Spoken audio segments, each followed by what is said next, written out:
მადლობა რომ ხართ ჩვენი სტუმარი. უპირველეს ყოვლისა, ვიდრე გადავიდოდეთ თქვენს ინიციატივებზე, როგორც არის ხალხის წერილი, მანამდე მინდა რომ ქვეყანაში არსებული მდგომარეობა შევაფასოთ და აუცილებლად ვიმყოფებით რეგიონში, სადაც 2 დღის წინ საკმაოდ ცხარ პანიკა იყო ერთის მხრივ საოკუპაციო ხაზთან ხურვალეთში არსებული მდგომარეობა და აი ასეთ დროს როგორ უნდა მოიქცეს ხელისუფლება, როგორ უნდა მოიქცეს საზოგადოება, თქვენი შეფასება როგორია, რომ პრაქტიკულად იქ მივიღეთ პატარა და პანიკური სიტუაცია რაც ხდებოდა. მოგესალმებით, ძალიან დიდი მადლობა. ჩემთვის ძალიან პატივია, დიდი პატივია რომ დღეს ვარ გორში, მით უფრო ეს დღეები ძალიან თქვენ თვითონ ბრძანეთ რომ რთულად მიდიოდა ხურვალეთთან დაკავშირებით. მე ერთი რამ შემიძლია მოკლედ გითხრათ, რომ ქუჩის პოლიტიკოსებმა დაანგრიეს ეს ქვეყანა, ანგრევენ. დღეს არის მცდელობა იმისა, რომ ისე ქუჩაში გადავიდეს პოლიტიკა. დღეს ძალიან ბევრ ფულიანს არ აწყობს რომ მოწესრიგდეს ქვეყანაში რაღაც, ამიტომ ისინი ბევრ ამას აფინანსებენ. საქართველოში ფული არ არის ჭკვიანი ხალხის ხელში. ფული არის იმ ხალხის ხელში, რომლებსაც მუდმივად არეულობა აწყობთ. 1992 წლიდან საქართველოში არის ქუჩის ხელისუფლება და ქუჩის ხელისუფლების პოლიტიკა გრძელდება. ის რაც ხურვალეთთან არის დაკავშირებული, ეს არის პანიკა, რომელიც შექმნეს პოლიტიკოსებმა. ეს არ არის ქვეყნისთვის მომართული. მე ამას ასე ვიტყოდი, არც ხელისუფლების პასუხი და არც იმ ხალხის მოქმედება, ვინც ამას აკეთებს. მე უბრალოდ მიკვირს, რომ ორი ხელისუფლება, რომელსაც გაყვეს საზოგადოება, ერთი ყოფილი ნაციონალური მოძრაობა და დღევანდელი ოცნება, ვერავინ ვერ ახერხებს დაჯდეს და სერიოზულად დაილაპარაკოს ან საერთაშორისო ორგანიზაციებთან, რომ რასაც ისინი ლაპარაკობენ რეალურად განახორციელონ, ან დაჯდნენ ვერავინ ვერ შეძლო, რომ დაჯდეს რუსეთის ხელისუფლებასთან და ღია ლაპარაკი შეეხოს. აი ვიდრე ასეთი ხელისუფლება არ არის ქვეყანაში, ვისაც შეუძლია არა დაპირისპირება, არამედ ვისაც შეუძლია რომ წყნარად, მშვიდად, მე გულწრფელად გეუბნებით რომ ძალიან კარგად მithres იტალიელებმა, ფრანგებმა, ევროპაში გეუბნებიან რომ პოლიტიკა, რომელსაც საქართველოში პოლიტიკოსები ვახორციელებთ, ეს არის სუფთა რუსული პოლიტიკა. რუსეთის ლანძღვით რუსული საქმე კეთდება ამ ქვეყანაში.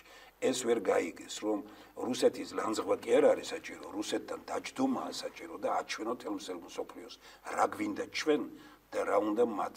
დღემდე მე არ ვიცი პოლიტიკოსი, რომელიც იტყვის, რომ ესე იგი მეუბნები ხო რუსეთის პრეზიდენტი, რომ სადაღარ შეხვედრისათვის. ყოველგვარი პირობის გარეშე ვჯდები თქვენთან სასაუბროდ, მაგრამ რომ დამთავრდება ჩვენი შეხვედრა, ვაკეთებთ სატელევიზიო განაცხადებს და მთელ მსოფლიოსათვის ყველა ჟურნალისტის მონაწილეობით და ეს უნდა იყოს არა უბრალოდ რამდენიმე შეკითხვა, არამედ ძალიან ბევრ შეკითხვას გავცეთ პასუხი.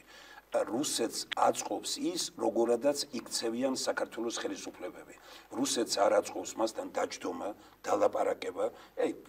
კარასინის დონეზე საუბარი არაფერს არ ნიშნავს. აქ ლაპარაკია პრეზიდენტის დონეზე საუბარი.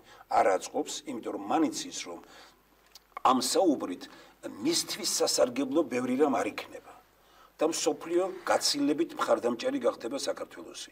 მაგრამ როგორც ვიქცევით ჩვენ, რომ აი ხა გადმოწიეს 1 მეტრით, გადაწიეს, იქნება მუდმივად. ეს აწყობს ვიღაცას და პოლიტიკოსები ამაზე იპოვებენ, ასე იგი აი როგორც იტყვიან, აი პოლიტიკურ ქულებს. მე არასდროს, აი როცა ასეთი მძიმე პერიოდები ყოფილა, აი არაზოსურული არ გამჩენია, რომ აი რაღაც ასეთ რამეში მივიღო მონაწილეობა, მაგრამ ვიმეორებ, რომ გონებით თუ დაჯდება ხელისუფლება, დაჯდება ძალიან ბევრი ვინმე, მაგალითად იმისი უნივერსიტეტის რექტორი სადოვნიჩი, რომელსაც მე უცხოეთში შევხვდი, მეუბნება ერთ რამეს, რომ არ შეიცვლება ასე ჩვენი დამოკიდებულებობა და ჩვენ გადავეკიდეთ ერთმანეთს და მსოფლიოს მუშაობს იმაზე, რომ გადავეკიდოთ. და მე მეუბნები, რომ კი, მაგრამ რა თქვენ რას გვთავაზობთ? მარტივ რამეს გეუბნებით, რომ 15 თქვათ ძლიერი მეცნიერი და ხელოვნების მოღვაწე, ქართველ საქართველოსდან 15 თქვათ რუსეთიდან ვჯდებით სასაუბროთ. უნივერსიტეტში მე ვიღებ პასუხისგებლობას ყველაფერზე. აი რაღაცაზე ხო შევთანხმდებით, ერთი გაცილებით უკეთესია, რომ ჩვენ უფრო მოვახერხებთ შეთანხმებას და მე გავაკეთებ პირდაპირ შეხვედრას შემდგომ, თქვათ 70 კაცის პუტინთან, პირდაპირ სატელევიზიო გადაცემით. მე მიმაჩნია ეს არის ჰაერივით საჭირო. ჩამოვედი და წინა ხელისუფლებას ვეუბნები, რომ ამის გაკეთებაში არ აინტერესებთ. წადიან, დადიან და ჟირინოვსკის და ვიღაცებს ხვდებიან იქ ცალკეული პოლიტიკოსები. არავით არის შეხვედრა, არავისთან გარდა ერთი პიროვნება, ვინც ამას წყვეტს და მასთან შეხვედრა უნდა მოხდეს მხოლოდ პირველი პირების. თავი იქონიეთ იმისა, რომ აი ყალბი პოლიტიკოსები ნუ ამრავლეთ ამ ქვეყანაში, გადაწიეს, გადმოწიეს და ამაზე ვიღაცების გონია იქ მივლენ და რაღაც დროშებს აფრიალებენ და საქმეს აკეთებენ. რუსულ საქმეს აკეთებს ყველა ესენი. ქართულ საქმეს გააკეთებს ის, ვინც გონებით მიუდგება ამ პოლიტიკას. მე შეიძლება ბევრმა ეს არ გაიზიაროს, მე იმიტომ ვიყრიდი კენს, იმიტომ მინდოდა რომ მივსულიყავი ხელისუფლებაში, რომ მაქვს გამოცდილება, მაქვს ის დამოკიდებულება ამ პრობლემებისადმი, რომელიც სწორია და ეს არ არის, აი როგორც იტყვიან, აი ამაზე რაღაც ავტორიტეტი მოიპოვო წუთიერი. მე ამაზე არ მიმუშავნია არასდროს.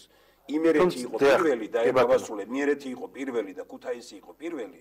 როგორც მე მივედი 99 წელში და გავხდი პირველი ხელმძღვანელი, ერთი წლის განმავლობაში ყველაზე დიდი ბაზები რუსეთს ქუთაისში ქონდა. აბა ნახეთ, მე ვლაპარაკობ რეალურად, ხან გადაცემას ქუთაისს უყურებენ, რომ ერთი ვინმე მითხრას, რომ ერთი წლის მერე რომელიმე ბაზა იყო. როგორც კი გავხდი გუბერნატორი, აი აბსოლუტურად ერთი ბაზა მათი არ ყოფილა. მე არც ტელევიზიით გამოსულო არ, არც მიხმაურია, არც არაფერი, მაგრამ დღეს შეიძლება გაცილებით მეტი რამის გაკეთება, ყოველგვარი პანიკის, ყოველგვარი ზედმეტი ხმაურის და ყოველგვარი ამ ყალბი პოლიტიკოსების გარეშე. ვიმეორებ, საქართველოს დაანგრიეს და დააქციეს პოლიტიკოსებმა და ნაცვლად იმისა, რომ ხავს ბოდიშს უხდიდეთ, კიდევ ვაჯდებით თავზე და პირდაპირ ვამბობ დასაწყისშივე. მომდევნო არჩევნებზე თუ არ გადაწყდა და საქართველოს მსახური ძალა არ მოვიდა, თუ ისევ გარე ძალების მსახური ძალა იქნება ისეთი როგორიც იყო ნაციონალური მოძრაობა, ჯერ მოქალაქეთა კავშირი, მერე ნაციონალური მოძრაობა და დღეს არის ოცნება. ესენი იმართებიან გარედან. ვიდრე საქართველოში არ მოვა ის ძალა, რომელიც ქართულ ხალხს უსმენს, საქართველოს მოსახლეობას უსმენს, ჩვენ მრავალეროვნული ვართ და მე გარწმუნებ თქვენ, რომ ასეთი ხელისუფლება აფხაზებთანაც კარგ ურთიერთობას მოძებნის და ესე იგი ოსებთანაც მე საოცრად კარგი ურთიერთობები მაქვს და ევროპაში ძალიან აი ბოლო შეხვედრა მქონდა აფხაზებთან და ძალიან სერიოზული შეხვედრა მქონდა კიდე აი თქვა რამდენიმე ხნის წინ ესე იგი ოსების ძალიან ცნობილ წარმომადგენლებთან მე გეტყვით აი როცა შეხვედრა იყო ლუქსემბურგში 4 აფხაზი ჩვენ 3 ქართველი მე ცოტა მორიდებით ვიყავი იმიტომ რომ მე მიმყავდა ეს შეხვედრა და როცა ავდექი და ვთქვი რომ მე გარკვეულწილად ბოდიშს ვიხდი რაც მოხდა მეკუთნის არ მეკუთნის ჩვენ ქართველებმაც და აფხაზებმაც უნდა მოვინანიოთ რომ ჩვენ გადავკიდეს ერთმანეთს და ეს იყო პოლიტიკა და წამოვეგეთ ორივენი ამაზე თქო ესე იგი რომ მეგონა რომ აფხაზებს რაღაც არ გამენაწყენებია თავიდან ადგა აფხაზი და იცით რა თქვა მეც ვიხდი ბოდიშსო თქვა 4-ვე აფხაზმა ყველანი 7-ნელი ფეხზე ვიდეგით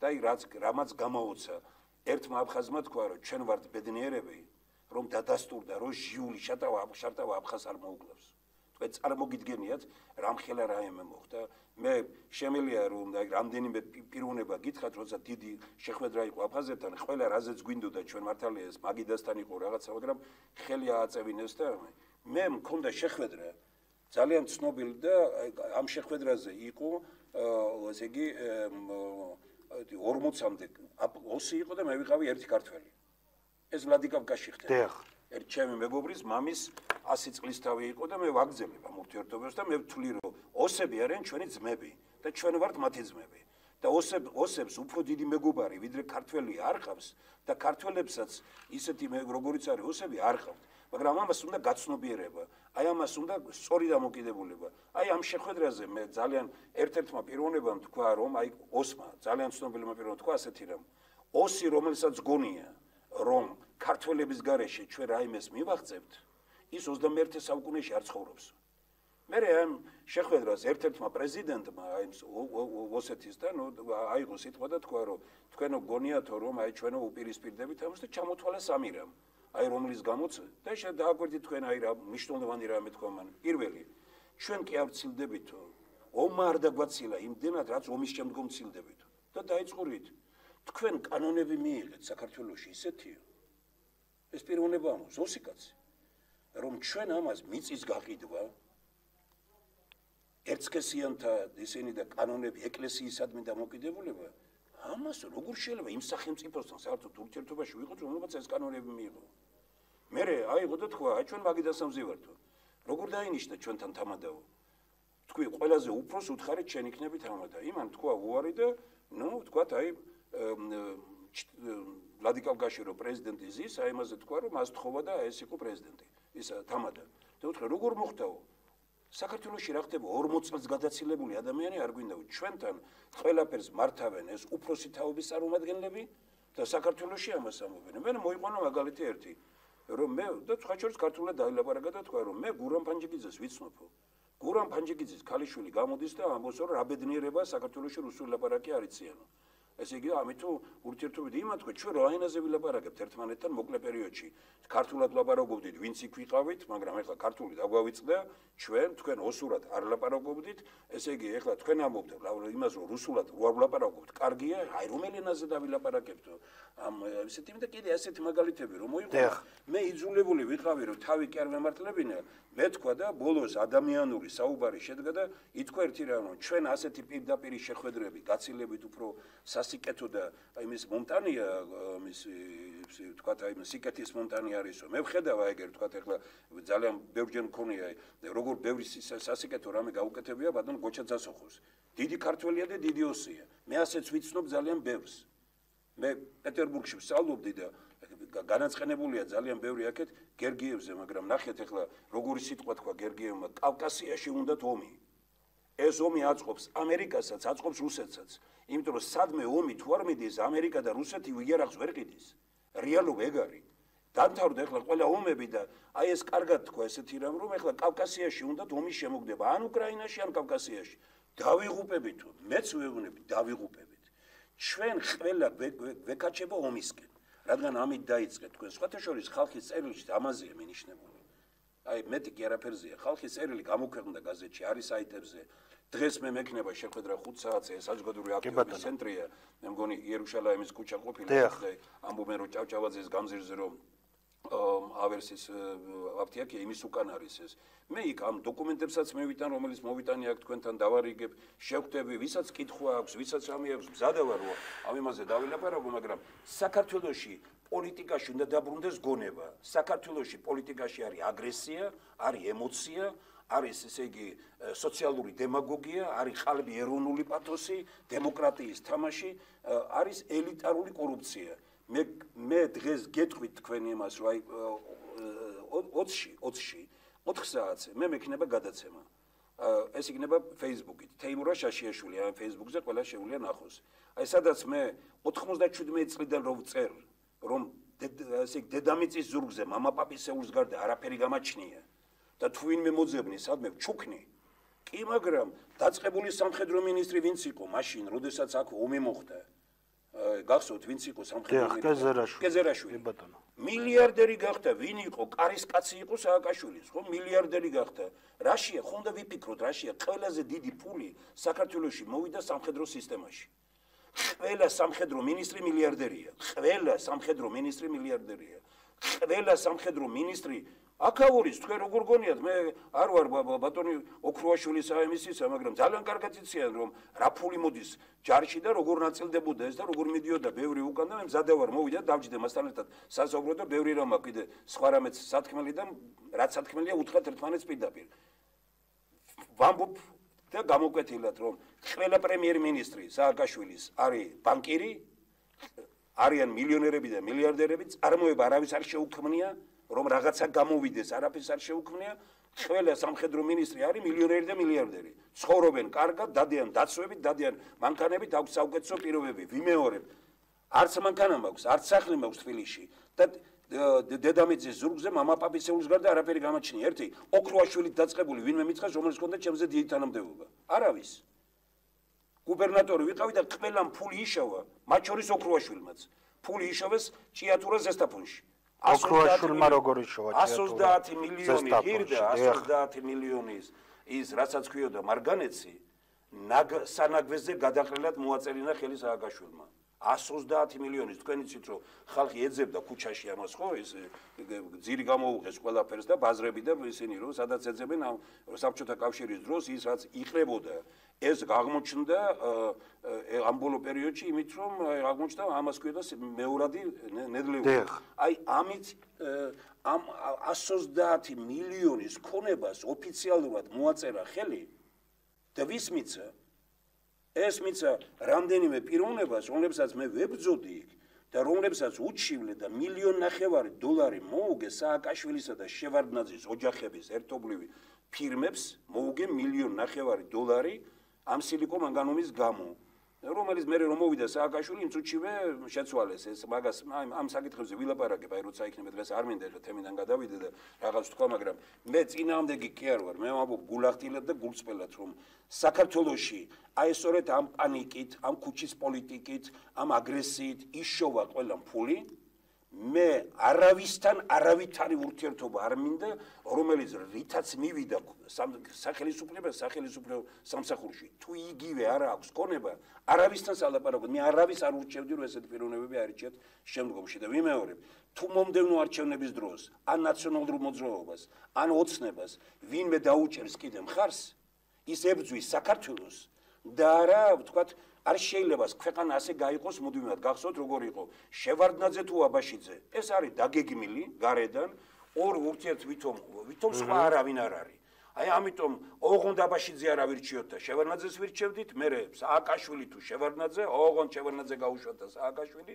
მერე სააკაშვილი თუ ბიძინა ივანიშვილი აღმოჩნდა რომ ერთი ცენტრიდან იმართებიან და ერთნი არიან ყველანი ესე. კი ბატონო, სარეკლამო ჭრა გვიწევს, რეკლამის შემდეგ დავბრუნდებით უკვე და ვისაუბრებთ კონკრეტულად ხალხის წერილზე და რამდენიმე წუთში ვართ ღია ეთერში.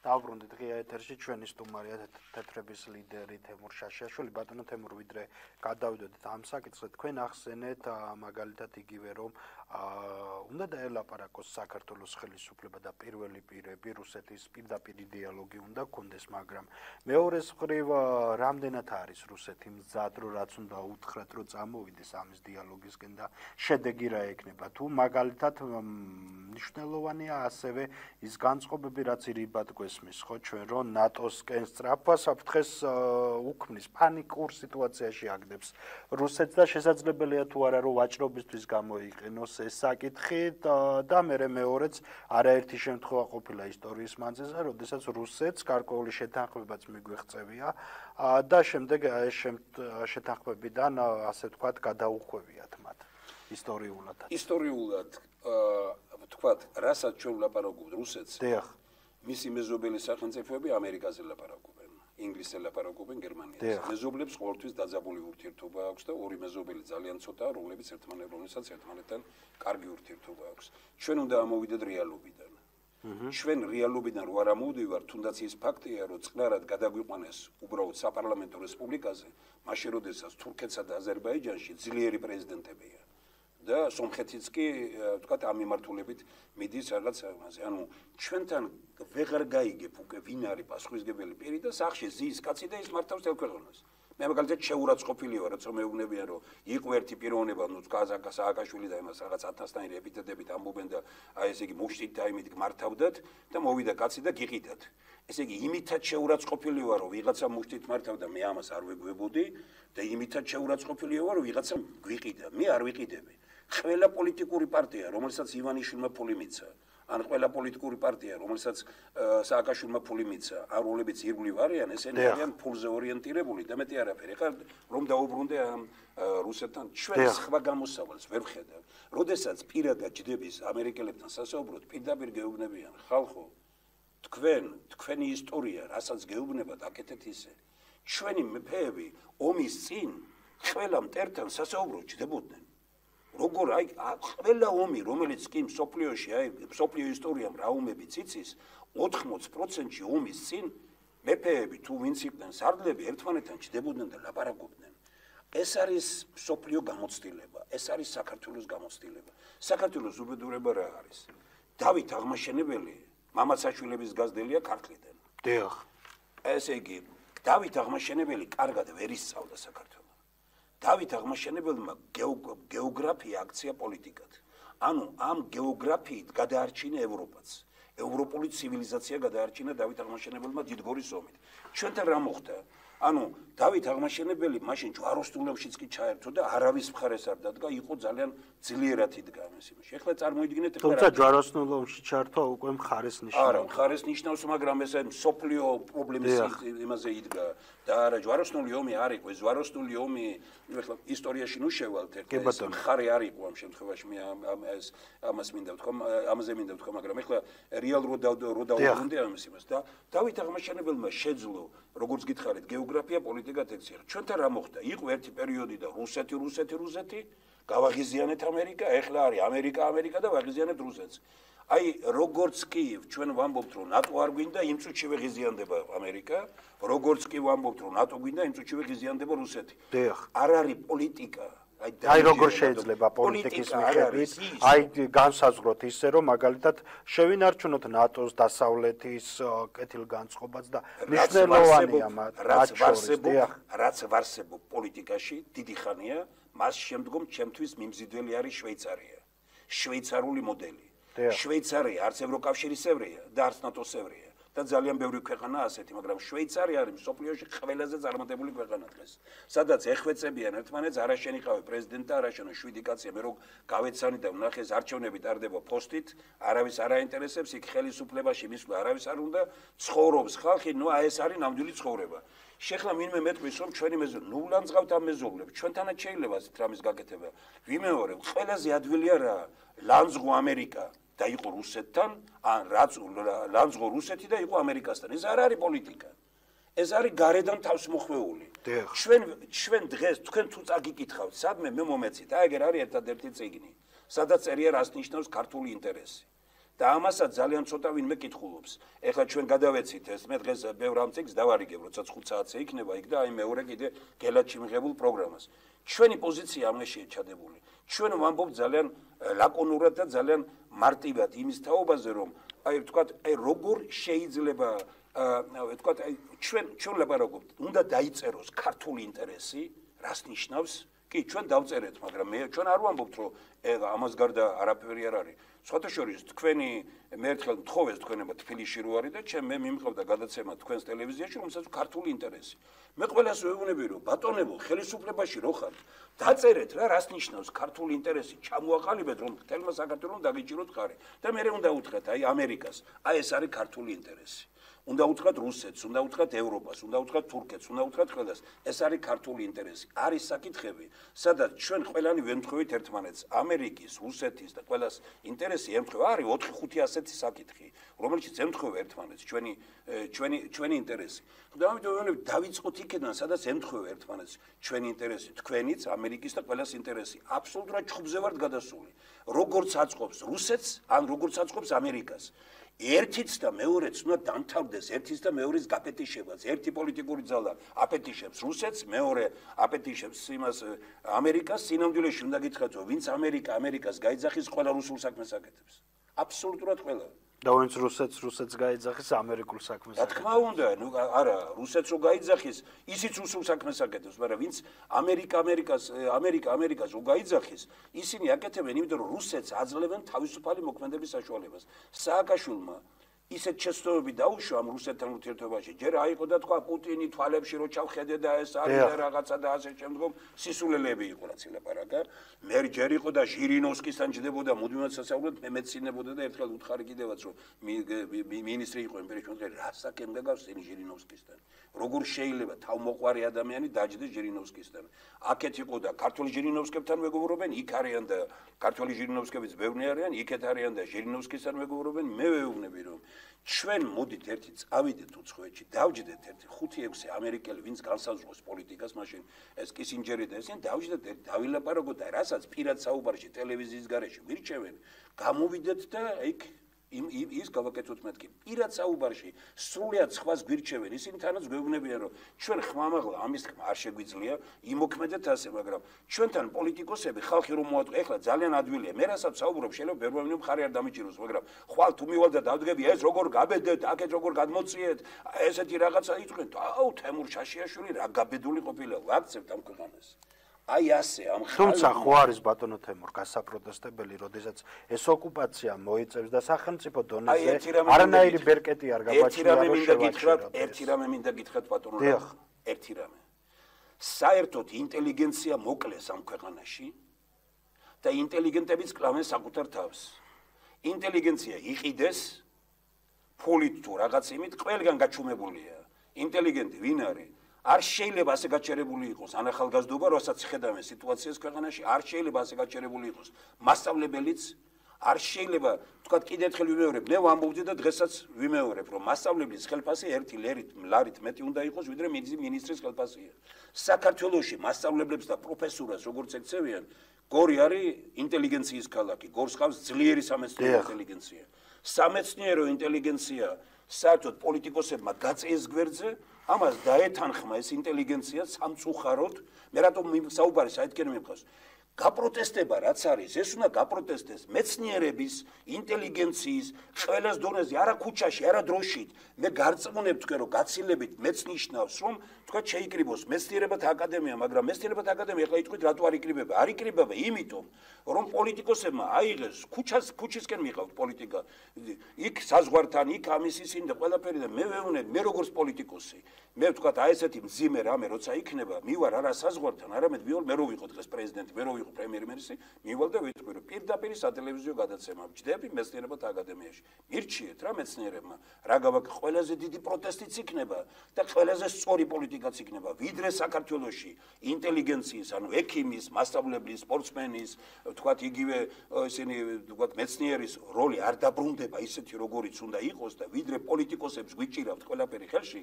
მანამდე მე მეცნიერებაში ვარ, მე მეცნიერებაზე ვარ და თქვენ ვახსენებთ კიდევაც რომ თეთრების ისიც კი მხდება თუნდაც დამწვარა ყველა პარტია, ამ პარტიებმა დაღუპეს ეს ქვეყანა.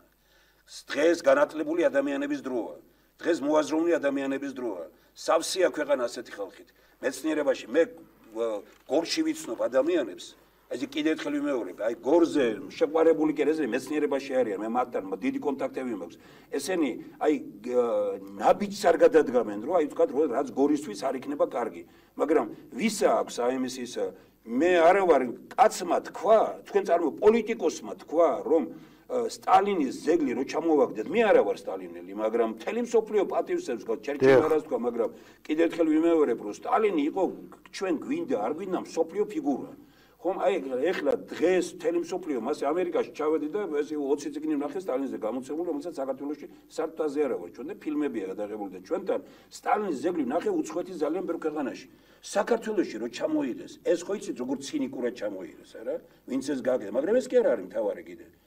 ესე იგი დღეს ზეგლის ჩამოღების მე გეუბნებიან რომ მაკეინის ზეგლი დავდგათო ხო თქვა ეს პოლიტიკოსმა რა პოლიტიკოსმა თქვა პრეზიდენტობის კანდიდატმა მაკეინის ზეგლი დავდგათ ვინაა მაკეინი შეიძლება ეს აკადრო ქვეყანას გაჩუმდა ინტელიგენცია თუმცა თუ დავით ბაქრაძეს გულისხმობთ ამ შემთხვევაში მე მგონი fake news-ი იყო რაც გავრცელდა ხვაგანაც თქვა მან ასეთი რაც გავრცელდა სოციალურ ქსელში. თბილისში რომ თქვენს ვარდების მოედანზე დავდგა თუ არ ვიხოთ ახლა ამის ისა რა მნიშვნელობა აქვს ბუშის ქუჩა რომ კონდეს საქართველოში ბუჩის ქუჩა გაქვს და სტალინის ქუჩა რატო არის ვინ არის ბუში და რა გააკეთა მან და რა გაუკეთეს აი ამ ქვეყანას მე ბუშს ამერიკაში რა აქვს ქუჩა და ამერიკაში არ ცნობენ ამ ხალხს და ხო არ შეიძლება რომ ჩვენ ესე იგი ცივილიზაციის სათავეებთან დგომი ქვეყანა ორმა სახელმწიფომ რომლის ისტორია ერთი 300 წელია და მეორე 1000 წელი ჩვენ ცივილიზაციის ყველაზე ძველ სამ ერში დასახელდა ხომ ეს არის ეგვიპტე, საბერძნეთი და საქართველო. ეგვიპტეში რა ხდება ხო ხედავთ? საბერძნეთში რა ხდება ხო ხედავთ? და რა ხდება საქართველოში. ესე იგი ეს ისეთი შთაბეჭდილება მჩვენა რომ ხალხი კი არა ამ ორი სახელმწიფოს ხელმძღვანელები ვერ იტანენ ცივილიზაციის სათავეებთან დგომ ერებს. ჩვენ სხვანაირად გვჭირდება მსოფლიო პროცესების მოწყობაც. მე ქუთაისში სულ არ მინდოდა პარლამენტი რო ყოფილიყო. მე მინდოდა რომ ქუთაისში იქ სადაც პარლამენტია შენებული, თუნდაც იმ შენობაში ყოფილიყო მსოფლიოს უძველესი ქალაქების ისტორიის შემსწავლელი საერთაშორისო ცენტრი, სადაც ერთი 15 ქალაქია, რომელიც უძველესია, ვინაა პირველი ვინაა და ესე დიდი ცენტრი ყოფილიყო საქართველოში. ჩვენ დღეს რაც უფრო მეტად ვიმეგობრებთ ცივილიზაციის სათავეებთან დგომ ქვეყნებთან. ამერიკელ ხალხს ეს უყვარს, რუს ხალხს ეს უყვარს, გერმანელ ხალხს ეს უყვარს, ინგლისელ ხალხს ეს უყვარს, არ უყვართ ხელისუფლებებს, იმიტომ რომ მასონებს არ უყვართ. მასონებს გონიათ, რომ მასონებს გარდა და სოროს გარდა არავინ ამ სოფლიოში არავინ არ არის. მე მეუბნებია რომ ნოუპირისპირდები მასონებს, ნოუპირისპირდები სოროს, მათ ყველაფრის გაკეთება შეუძლიათ. მე არც არავის ხმა მინდა და არც არავის მხარდაჭერა მინდა. მე მოვედი ქართველად და წავალ ამ ქვეყნიდან ქართველად და ვერაზოს ვერ დავდგები იმ პოლიტიკურ ძალებთან და ვერ დავდგები იმ ხალხთან, რომლებიც ან მასონების მხარეს დგანან, ან კიდე სოროსით იმართებიან და სოროსის ფულს იღებენ და სოროსის ჯიბეებით ცხოვრობენ ამ ქვეყანაში და დაგვაჯდნენ თავზე. საქართველოს პარლამენტის 90% ყოფილი სოროსელია. და ჩვენ ვლაპარაკობთ იმაზე, ქვეყანაში რატო ცხოვრობ ცუდად. ნუ აირჩევთ ამ ხალხს და არ ვიცხოვრებ ცუდად.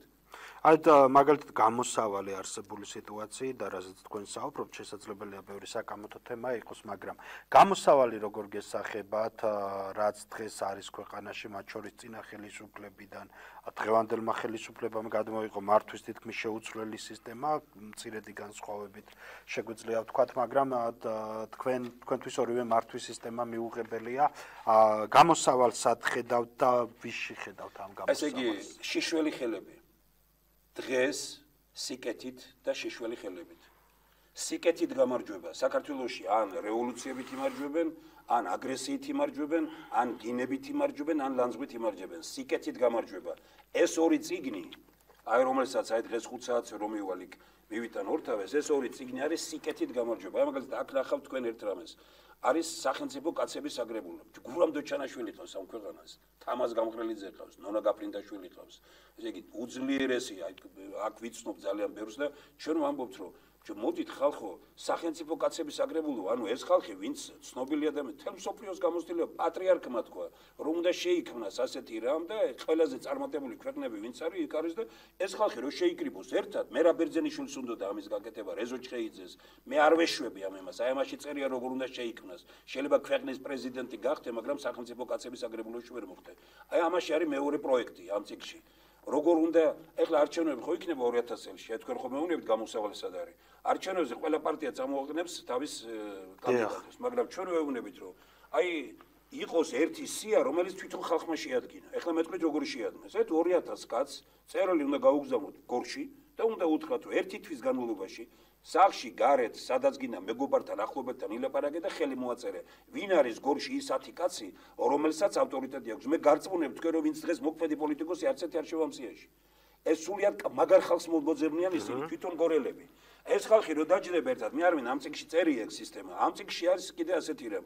ჩვენ გორში პარტიები მოდიან და მოაქვს პროგრამა თვითონ და ამას გავაკეთე ვატყუეს ამდენი ხანი, ხო? ეხლა მე მინდა ვიმართო და ჩამოვალ ერთხელ და შევხვდები აქ მეცნიერებს, მე უდიდეს პატივს ვცემ და აქ არიან რექტორები და აქ არიან ადამიანები სამეცნიერო დაწესებულებებში მუშაობენ, აი ეს ერთი ქვეყნისთვისაც კი საკმარისი იქნება თუ არა მარტო გორისთვის. მე მათ ვეუბნებით, მოდით დავწეროთ შიდა ქართლის პროგრამა, რისი გაკეთება შეიძლება შიდა ქართლში. რა პოტენციალი აქვს შიდა ქართლს, რა პოტენციალი აქვს გორს, დავწეროთ და გამოვაქვეყნოთ და უთხრათ.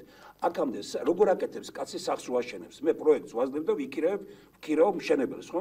ესენი დაგვაჯდნენ პოლიტიკოსები თავზე, თავის მატყუარო პროგრამებით მოდიან და გეუბნებიან ამას. ჩვენ ვეუბნებით, რომ აი მეცნიერების მიერ შედგენილი პროგრამა, რისი გაკეთება შეიძლება გორში. ვისაც გაქვთ თავი, გააკეთეთ, ოღონდ და იცოდეთ. აი ამაზე აგებთ პასუხს, არა თქვენი იმით, აი ამაზე აგებთ პასუხს, რაც აქ მეცნიერება დაწერეს და თალაც ეს იქნება მთელი გორის მოსახლეობის. აი აქ წერიეს როგორ უნდა გაკეთდეს. და აქ წერია კიდე რას ნიშნავს თავისუფალი ტელევიზია, რომელიც მეცნიერებმა ჩამოაყალიბეს ჩვენთან. ტელევიზია შეიძლება თავის პრეზიდენტობის კანდიდატი ყავდეს, ტელევიზია შეიძლება თავისი ის ყავდეს, მე პრეზიდენტობის კანდიდატი ვიყავით, რომ ვიყავით დღესაც 60% მოსახლეობამ არ იცის. რატომ? იმიტომ რომ არც რუსთავიორმა, არც იმედმა, რუსთავიორი სააკაშვილის იყო, იმედი ხელისუფლებისა, ვთქვათ, სხვა ტელევიზიები, რომელიც არცაც საერთოდ არ მიმიყვანეს, საერთოდ არ გამოსულვარ. აი წარმოგიდგენიათ ეს როგორ შეიძლება ამ ქვეყანაში ეს უნდა გავარღვიოთ ხალხო. აი ეგერ მეცნიერებმა ეხლა წერილი გადავეცეთ პრემიერ-მინისტრს. ჯერ ერთ ეს ხალხის წერილი არის უნიკალური რამ, რატომ გაჩნდა ხალხის წერილის აუცილებლობა. ძალიან ბევრს აქვს, ხო შორის გორიდან ხელი მოწერილი, ნუ ეს Facebook-ის საშუალებით. აი თუ შეიძლება რომ ამონარიდები მეტი ინფორმირებულობის მაყურებელს უთხრათ, თქვათ, აი ამონარიდებზე თუ არის საუბარი. აღარ შეიძლება ცხოვრობდეთ იმ ქვეყანაში, რომლის ყოველი ხელისუფლება გვარწმუნებს, რომ კარგად მუშაობს. ყველაფერს აკეთებს ხალხის საკეთილდღეოდ. და ამ დროს ჩვენ ხალხის საკუთარ თავზე ვხედავდეთ, რომ სიკეთე არ სჩანს, უარესად ცხოვრობთ. ვხედავდეთ იმას, რომ ჩვენი რჩეული არჩევის დღიდან საკუთარ თავზე, საკუთარ ოჯახსა და ნაცნობ მეგობრებზე ფიქრობენ და არა ხალხზე. ჩვენ არ შეიძლება ვითმენდეთ ამდენ ტყუილს, ვითმენდეთ იმას, რომ სიყალბეში გვაცხოვრებენ. Rodemde უნდა ვითმინოთ ყოველი ჩვენ არჩევნების წინ დაპირებული ოქროს მთები და რძის მდინარეები და რეალურად უყუროთ ოქრო ვერცხლში მცხოვრებ ხელისუფალს, რომელთაცვისაც ჩვეულებად იქცა ხატოვნად რომ თქვათ რძის აბაზანები. ამ წერილის ადრესატი აგვით როგორი მაგარი ამ წერილის ადრესატი ხალხიც არის და ხელისუფლებაც. ჩვენი სურვილია ხელისუფლებამ იგრძნოს პასუხისმგებლობა, რომ პასუხისმგებლობა ვიგრძნოთ ჩვენს. ხალხმაც, რადგან ხალხი ათამამებს და ათამხედებს ხელისუფლებებს, როცა აძლევს იმის უფლებას, რისი უფლებაც არა აქვს. როცა ავიწყდება, რომ ქვეყნის ბატონ-პატრონი თვითონ ხალხია და როცა ხელისუფლებას, რომელიც მსახურად აირჩია, უფროსად მიიჩნევს, თუ უფროსის უფლებას აძლევს. შეიძლება რომ ესე ხელისუფლებას ყველას გონია უფროსია. ნუ ეს წერილი არის ვრცელი. Facebook-ზე შეიძლება პირდაპირ ნახონ.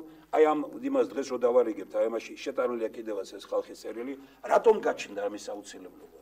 აი ნახეთ, აი როგორი ისე ჩამოაყალიბეს აი მეცნიერება, სხვა შორის აი ეგრე 5 პუნქტია პრემიერ-მინისტრს რო გადაეცა და გეტყვით შეხედეთ მეცნიერება რა დაწერეს ამ ამაში.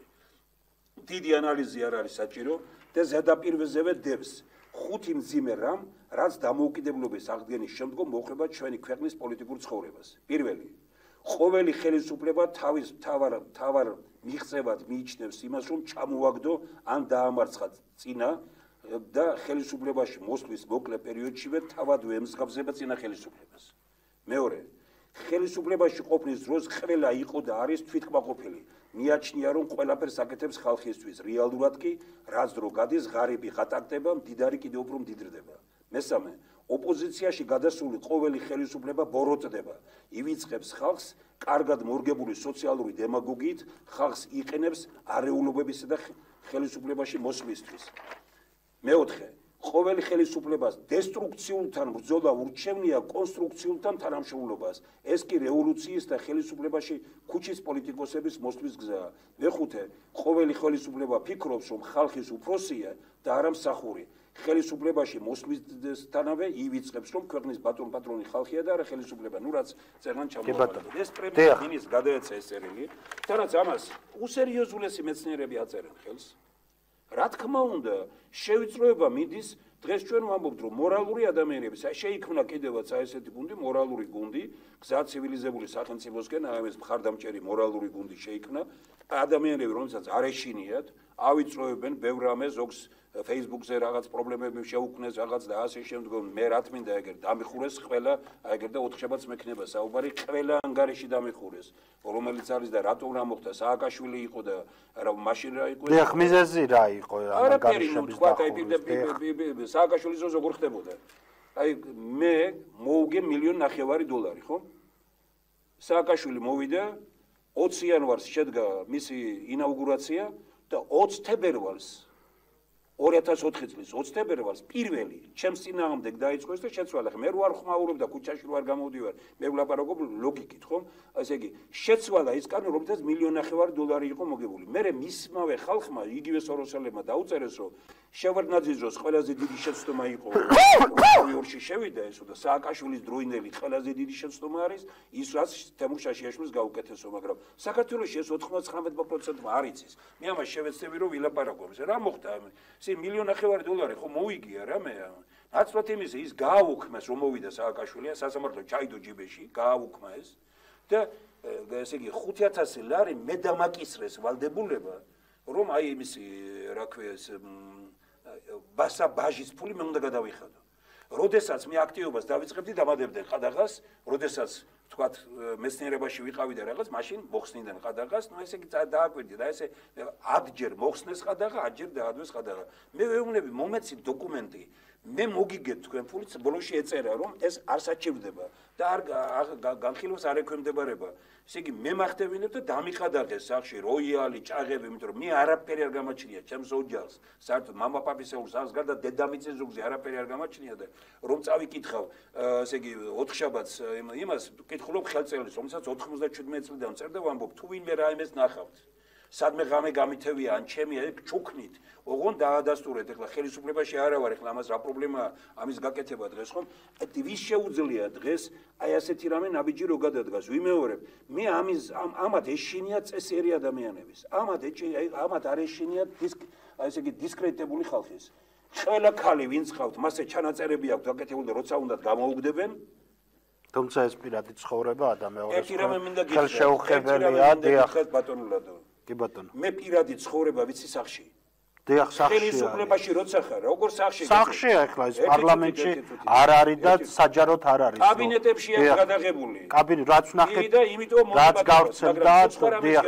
ის არის კი მე ბატონო. მინდა ქართველი კაცი რო ვარ, მე მინდა რომ შენ რო ხელისუფლებაში ხარ, ბიჭო, ამერიკის შეერთებულ შტატებში მე ვარ ორი პრეზიდენტის სახში ნამყოფი.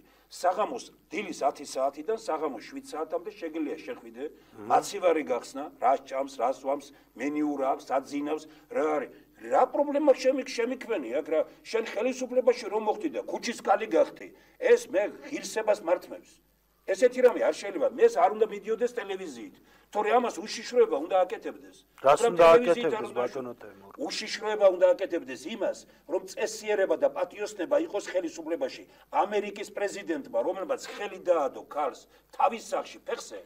აი ხო გეუბნებით, თქვენ ახლა გაქვთ ეს აპიატებული, ყველას გონიათ რომ რაღაც ამერიკის პრეზიდენტობის კანდიდატმა ხელი დაადო თავის ოჯახში ქალს ფეხზე. მას არ მიცეს საშუალება რომ ამერიკის პრეზიდენტად კენჭი ეყარა. აი წარმოგიდგენთ თქვენ იტყვით ახლა თავის სახში ხალხს ხელისუფლებაში თუ ხარ არა ბატონო ამერიკაში სხვა წესებია ამერიკაში არის ასეთი რამ სუფთა უნდა იყოს წესიერი უნდა იყოს პატიოსანი უნდა იყოს აი ესაა მთავარი არ არსებობს სოფლიოში ქვეყანა რომელშიც თქვათ ხელისუფლების წესიერებას გთამისაღებაა რა მე ყველგან უნდა მისდევდნენ ამ იმას ამერიკის პრეზიდენტი სხვა შორის აი ეს წინა პრეზიდენტი შევიდა ერთ-ერთ უცნობ ქალთან სასტუმროში არც დაუნახავთ რა გააკეთა იქ მაგრამ ერთი წლის განმავლობაში არ არეგისტრირდნენ პრეზიდენტობის კანდიდატად ვიდრე არ გაირკვა ვინ არის ეს ქალი და ისმე მისმა დღევანდელმა მეუღლემ არ თქვა რომ ეს ქალი ჩვენი ოჯახის ახლობელია ესაა ნორმალური ცხოვრება კარგი გვინდა პირად ცხოვრება ეს არ არის პირად ცხოვრება დიახ არის პირად ცხოვრება დიახ პირად ცხოვრება ნუ მოდი ხარ ხელისუფლებაში ხელისუფლებაში ვინც არიან იმათაც აქვს პირადი ცხოვრება რატო არ მიდიან ბიზნესში ამერიკაში და სხვაგან ისა რატო არ მიდიან ხელისუფლებაში ცნობილი ბიზნესმენები იმიტომ რომ იმათ უნდა თავისუფლება იმათ იციან რომ საჯარო პირი ექვემდებარება კონტროლს ქალაქის მერი იმისი გორის მერი რესტორანში სადადის, ფულს რას იხდის, როგორ ცხოვრობს რა, სეპირად უნდა იცოდეს გორის მოსახლეობა. თუმცა გორის მერს აქვს პირადი ცხოვრება, რომელიც არც მედიის ის არ არის, რა ქვია, საქმე ის, რომ რასაკეთებს სახში, არასაკეთებს. მე გითხარით სახში რასაკეთებს, მე გითხარით სახში რასაკეთებს. არ თუნდაც რასაკეთებს სასტუმროში, მაგრამ თუ ის საყვარელთან დადის, კარგი. ეს არ არის პირადი ცხოვრება, დაიჯერეთ ხოლმე. მისი პირადი ცხოვრება, მიუხედავად იმისა, რომ ამერიკული გწონთ. მიუხედავად იმისა, რომ ბატონ კოტეს ეს არის რუსული, რასაც თქვენ ამბობთ. ამერიკულია რა? ამერიკულია ის, რომ თქვა ხელისუფალი შესახებ ყველაფერი უნდა იცოდნენ. თემურ შაშიაშვილი თავის სახლის გარეთ, მე ეზოში შეიძლება არ შემოუშვა პრეზიდენტი. ამის უფლება მაქვს, მაგრამ ეზოს გარეთ თემურ შაშიაშვილი სად დადის, ვისთან დადის, რასაკეთებს, რა რესტორანში ეს ყველაფერი უნდა იცოდეს საზოგადოებამ. ვიდრე ხალხი არ მივა ამ განწყობამდე და ვიდრე ჟურნალისტები ამ განწყობამდე არ მივლენ, ჩვენ მანამდე გვეყოლება თახსირი ხალხი ხელისუფლებაში. დიახ, მადლობა, მიუხედავად იმისა, რომ ვერ თანხმდებით ამ საკითხზე და მე დარწმუნებული ვარ, მოსახლეობის დიდი ნაწილი ამას მხარს უჭერს, ხელისუფლებაში თუ გინდა იყო, იყავი ხელის გულზე, უნდა გიყურონ, ზუსტად უნდა გიყურონ, ხელისუფლებაში თუ ხარ ყველაფერი უნდა იცოდნენ შენი, მაგრამ ხელისუფლებაში თუ არ გინდა ყოფნა, ეს სხვა საკითხია. წადი ბიზნესში კი ბატონო თავისუფალი ხარ. ყველას აქვს მაინც ფიქრობ თავისი პირადი ცხოვრება, თავარია სამსახურზე და საკუთარი ოჯახი. მათ შორის პირადი სივრცე შეიძლება შეიქმნან ნებისმიერ სიტუაციაში. ოჯახს გარეთ რას მილაპარაკებით თქვენ რა? იმას უშვებთ თქვენ რომ ქალაქის მერი და გუბერნატორი და პრემიერ-მინისტრი და ვიღაც და ოჯახს გარეთ საყვარელთანაა სადღაც ოჯახში და ეს არ უნდა ვიცოდეთ, გამორიცხულია. რატო უნდა ვიცოდე? მე მინდა ვიცოდე რომ რასაკეთებენ ისინი როგორც მერის ამპლუაში და არა როგორც პირადი ცხოვრება ჩემი გასარჩევი არ არის და პირადი ცხოვრება რა არის პირადი ცხოვრება პირადი ცხოვრება არის შენი ეზო შენი ეზოს გარეთ პრემიერ-მინისტრი და შენი სახლი და ამერიკის პრეზიდენტის ყველა სახში ნამყოფი ვარ და ვიცი როგორ ცხოვრობენ ამერიკის საქართველოს პრეზიდენტთან ვერ შეიხედავ და პრემიერ-მინისტრთან ვერ შეიხედავ იმაში და ან კიდე ვინც მართავს ქვეყანას ასაკეთებს და ვინ მიდის ვინ მოდის ვერ გაიგებ ამის იმას აი ასეთ სიბნელეში როგორ ცხოვრობენ აი იმიტოა ამისი ისა მე კიდე ერთხელ ვიმეორებ დღეს 5 კაცი გადმოვა ჩემს იმაზე ვიმეორებ პირადი ცხოვრება არის შენ სახში შენი სახლის გარეთ გუბერნატორი, მერი, მინისტრი რასაკეთებს, ეს უნდა იცოდეს თელმა საზოგადოებამ. სხვანაირად ქვეყანა არ შეიცვლება. მე დარწმუნებული ვარ, ვისაც სხვა აზრი გაქვთ, მე 5 საათზე ვიქნები სწორედ ამ იმაში და მზადა ვარ რომ მოვისმინოთ ჩვენ ძალიან სერიოზულ დოკუმენტებს, ჩვენ გვინდა სისუფთავე წესიერება. ხელისუფლებაში უნდა მოვიდნენ არა ქუჩის პოლიტიკოსები, ხელისუფლებაში უნდა იყვნენ განათლებული ადამიანები, ხელისუფლებაში უნდა იყვნენ წესიერი ადამიანები, ხელისუფლებაში უნდა იყვნენ მორალური ადამიანები. მე არ ვამბობ, მე ამით არ ვებძვი ქუჩის კალს. ის იმას არ უნდა მოდიოდეს ხელისუფლებაში და მეტი არაფერი. და რაც უნდა აკეთოს. თქვენ ყველაფრის უფლებას აძლევთ მინისტრს და პირადი ცხოვრება ქვია იმას, რომ ესე იგი რაც უნდა ილაზღან დაროს და რესტორნებში იაროს და პული ხარჯოს და საყვარლებში იაროს და რაღაცა ის. ესეთი რამე არ არსებობს ბატონებო. სოფლიოში არ არსებობს და საქართველოში რომ დაგვარწმუნეს, რომ ასეთი რამე უნდა იყოს, იმიტოა ჩვენ საქმე კარგად. მადლობა, წარმატებები მინდა გისურვოთ. თემურ შაშიაშვილი იყო ჩვენი სტუმარი და მე გემშვიდობებით ერთმანეთს შევხვდებით უკვე 4 შაბათს საღამოს ტოქ-შოუში. ნახვამდის.